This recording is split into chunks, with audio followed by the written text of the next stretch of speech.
नमस्कार मित्रों, आप सबका स्वागत है। और ज्योतिष चर्चा में आज का जो टॉपिक है मैं आपके लिए लेकर के आया हूँ कि राजयोग क्या होता है।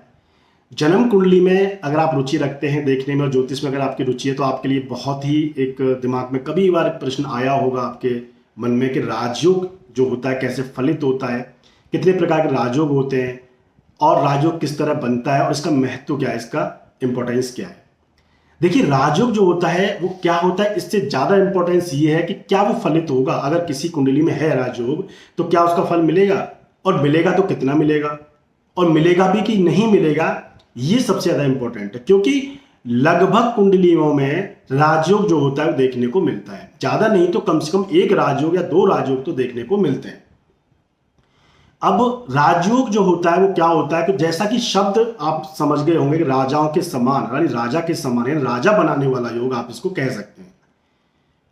अब चूंकि राजा महाराजाओं का समय तो नहीं है, लेकिन जिस समय पर राजा महाराजाओं का समय था जब ज्योतिष का प्रचलन हुआ और ज्योतिष जो महर्षि और ऋषियों ने लिखी उस समय पर राजा और महाराजाओं का ही समय था। तो हर व्यक्ति की चाहत होती है कि वो ऊंची पद प्रतिष्ठा पर जाए और वो एक राजा के समान जीवन व्यतीत करे। तो कोई व्यक्ति कितना अच्छा जीवन व्यतीत करेगा, वो राजा बनेगा या नहीं बनेगा, यानी राजा के समान उसका जीवन होगा कि नहीं होगा, इसी से संबंधित यानी जन्म कुंडली में यह देखा जाता है कि जन्म कुंडली में योग कैसे बने हुए हैं। उनमें कुछ महत्वपूर्ण योग होते हैं जिनको हम कहते हैं राजयोग। राजयोग क्या होता है, तो देखिए, जब जन्म कुंडली में केंद्र स्थान के स्वामी का संबंध अगर त्रिकोण स्थान के स्वामी से होता है तो एक राजयोग होता है। और इसके अलावा भी पंच महापुरुष राजयोग होते हैं जिनको पांच महापुरुष राजयोग कहते हैं, जो कि पांच प्रकार के जो हमारे ग्रह हैं अलग अलग उनसे बनता है, शुक्र, शनि, गुरु, मंगल और बुध। इस पर मैं पहले से एक वीडियो बना चुका हूं, आप देख सकते हैं उस पर पूरा। तो अभी मैं आपके लिए बता देता हूं कि पंच महापुरुष राजयोग में शुक्र से बनने वाला मालव्य होता है, मालव्य नाम का महापुरुष राजयोग। और गुरु से बनता है हंस नाम का, मंगल से बनता है रुचक नाम का, बुध से बनता है भद्र नाम का, माफ कीजिएगा, भद्र नाम का राजयोग बनता है। और शनि से बनता है शश नाम का महापुरुष राजयोग। जिस तरह का ग्रह है उसी तरह की सुख सुविधाएं और जीवन में सुखों का भोग वो व्यक्ति करता है। गुरु है तो जीवन में खुशियां बहुत होती हैं, धन संपदा, मान सम्मान, ये बहुत कुछ देखने को उसको जीवन में मिलता है। शुक्र है तो फिर से वही वैवाहिक सुख बहुत अच्छा देखने को मिलता है, लेविश लाइफ स्टाइल, लग्जरी, सभी तरह के सुख और धन दौलत जो है व्यक्ति को देखने को मिलता है। अगर शनि से संबंधित कोई राजयोग, यानी कि शनि अगर शश नाम का महापुरुष राजयोग बनाकर केंद्र स्थान में किसी व्यक्ति के बैठा हो, ये जो ग्रह है वो उच्च के बैठे हो या फिर अपनी ही राशि के बैठे हो, तो ही ये राजयोग का निर्माण होता है। और अगर किसी दूसरी राशि में बैठेंगे तो राजयोग नहीं बनेगा, लेकिन सिर्फ केंद्र के अंदर ही बैठा होना चाहिए। वहीं शनि से अगर राजयोग बनता है, यानी शनि अगर केंद्र स्थान में 1, 4, 7, 10वें स्थान में अगर अपनी राशि के उच्च का होकर के बैठा हो तो शश नाम का महापुरुष राजयोग बनता है। ऐसा व्यक्ति जो होता है पद प्रतिष्ठा यानी बड़े पदों पर बैठने वाला व्यक्ति होता है, जुडिशरी, एडमिनिस्ट्रेशन लेवल, और मान सम्मान उसको गांव समाज अपना जो सामाजिक जो उसका दायरा होता है, जो उसकी सोशल सर्कल होता है, वहां पर बहुत अच्छा मान सम्मान उसको मिलता है, यानी वरिष्ठ व्यक्ति माना जाता है। इसके अलावा शश नाम के महापुरुष राजयोग में अगर शनि से बनता हो तो व्यक्ति के जीवन में बहुतायत बहुत होती है, यानी कि जो व्यक्ति को जीवन में सुख मिलता है उसमें बहुत मात्रा में मिलता है। हर चीज बहुत बड़ी बड़ी उसके जीवन में होती है। अगर गाड़ी भी है तो कई सारी होती हैं, घर है तो बहुत बड़ा होता है, कई सारे घर होते हैं। और व्यक्तियों से अगर वो घिरा रहता है, यानी कि व्यक्तियों का जो मान सम्मान उसको सामाजिक रूप में मिलता है वो भी बहुत ज्यादा, यानी बहुत बड़ा एक समाज, बहुत बड़ी एक समुदाय का उसको प्यार मिलता है। आप कह सकते हैं कि वो बहुत बड़ा राजनेता होता है, नेता होता है। वहीं अगर मंगल से बनता है तो मंगल, क्योंकि हमारी ऊर्जा का प्लानेट है, वो हमारे डिजायर का प्लानेट है और अग्रेसिवनेस का वो प्लानेट है, तो उससे संबंधित यानी कि व्यक्ति के अंदर लीडरशिप की क्वालिटी होती है, लीडर बनना चाहता है, लीड करना चाहता है। और पुलिस में या किसी सिविल सर्विसेज में या किसी पुलिस में या कहें तो आर्मी में कहीं ना कहीं वो एक लीडर होता है, यानी कि अपने आप को सर्व करना, सर्विस देना। ऐसे जो लोग होते हैं ना जिनका मंगल बहुत अच्छा होता है, ये ऑर्डरेटिव बहुत पसंद करते हैं, यानी कि इनको ऑर्डर लेना बहुत पसंद होता है, यानी कहे तो ऑर्डर देना, क्योंकि इनको काम कराना जो होता है ये बहुत अच्छे से आता है। क्योंकि काम कराने के लिए व्यक्ति के अंदर एक ऊर्जा होनी चाहिए। इसलिए मंगल जो होता है वो लीडरशिप का प्लैनेट होता है, लीड करना आगे से। तो ऐसे जो व्यक्ति होते हैं, इनमें मंगल रोचक नाम का महापुरुष राजयोग अगर बनाता हो, केंद्र स्थान में अगर बैठा हो, तो ऐसे जो व्यक्ति होते हैं बहुत ही एनर्जेटिक होते हैं, और कहीं ना कहीं ये व्यक्ति जो होते हैं एक राजनेता वगैरह बनते हैं और बहुत अच्छे से लीड करते हैं।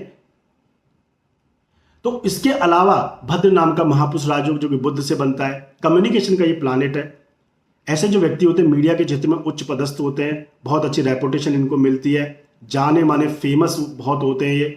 और ये पब्लिकेशन का जो क्षेत्र होता है, यानी कि जो मीडिया क्षेत्र है, जहां पर पब्लिकेशन का जो क्षेत्र होता है, वहां पर इनको बहुत ज्यादा इनको फेम मिलता है, क्योंकि कम्युनिकेशन इन लोगों का बहुत अच्छा होता है, बोलने की जो एक लहजा होता है इनका बहुत अच्छा होता है। जाहिर सी बात है, जब बुध अच्छा होगा और केंद्र में बैठेगा तो उसका पूर्ण प्रभाव, केंद्रीय प्रभाव उसके जीवन पर पड़ेगा। इमीडिएट एनवायरनमेंट में बुध का प्रभाव बहुत अच्छा रहने से व्यक्ति जो होता है बाचाल तो होता है, लेकिन बातों का जादूगर होता है। इनको एक बात को एक जगह से दूसरी जगह पहुंचाने में, यानी कि कम्युनिकेशन का बहुत अच्छा ये यूज करते हैं। तो इस प्रकार से जो ये राजयोग बनते हैं, एक भी राजयोग अगर किसी व्यक्ति कुंडली में है, एक भी किसी भी ग्रह से संबंधित, तो वो व्यक्ति जो होता है अपने एक जो सामान्य जीवन होता है उसका, उससे कहीं बेहतर जीवन वो जीता है। और अब ये तो पता नहीं होता व्यक्ति को उसकी कुंडली में कौन से प्रकार का राजयोग है, तो उसी प्रकार से वो कर्म करेगा। देखिए, कर्म व्यक्ति अपने आप से ही करता है, और उसी प्रकार से करता है जिस प्रकार के ग्रह होते हैं उसकी कुंडली में। जिस तरह के ग्रह होते हैं, जिस तरह के ग्रह बली होते हैं, उस तरह की एनर्जी उसको पॉजिटिवली फ्लो होती है और उस तरह से वो काम करता है। जिस तरह के नेगेटिव ग्रह होते हैं, जिस तरह के पीड़ित ग्रह होते हैं, उस समय उससे संबंधित जो एनर्जी जो होती है वो डाइल्यूट हो जाती है नेगेटिव, तो वो चीजें जो होती है उसके जीवन में कष्ट देने लगती है। इसलिए तो कहा जाता है कि ग्रह उच्च का हो, अच्छा हो, अपनी राशि का बैठा हो, तो वो अच्छा फल करने वाला होता है। अब मूल टॉपिक पे आते हैं कि राजयोग जो है हमारा, तो राजयोग में देखिए केंद्र स्थान का स्वामी और त्रिकोण स्थान का स्वामी अगर एक साथ बैठे हो तो ये बेहतरीन राजयोग बनता है। उसमें भी सबसे अच्छा राजयोग कब बनता है, तो जैसे 9वें घर का स्वामी 10वें घर में बैठे, 10वें घर का स्वामी 9वें घर में बैठे, राशि परिवर्तन होगा, अति उत्तम राजयोग बनेगा।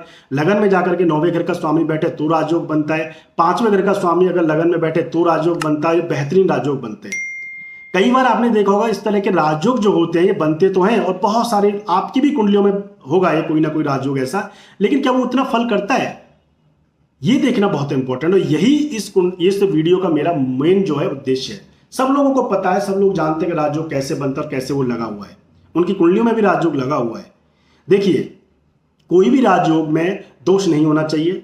वो जो युति बनी है 2 ग्रहों की या 3 ग्रहों की, उसमें 6ठे घर का, 8वें घर का और 12वें घर के हाउसेज का जो लॉर्ड है उससे संबंध नहीं होना चाहिए, और उसमें जाकर के भी वो ग्रह नहीं बैठा होना चाहिए।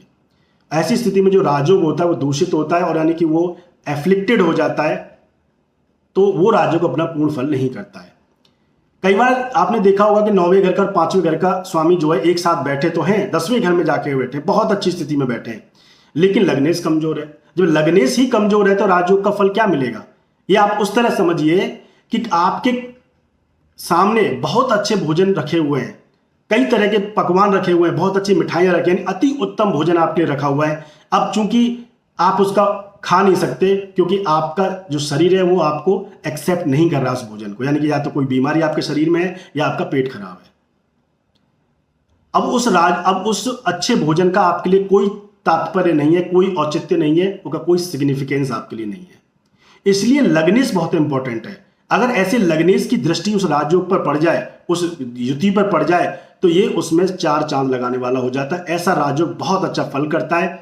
और यही डिफरेंसेस जो होते हैं, छोटे छोटे जो डिफरेंसेस होते हैं राजयोगों में, यही व्यक्ति को, एक व्यक्ति जो कई बार से सांसद है, 5 से 6 बार से, और वो मंत्री नहीं बनता, और एक व्यक्ति जो पहली बार ही सांसद बना है उसके बाद भी वो मंत्री बन जाता है।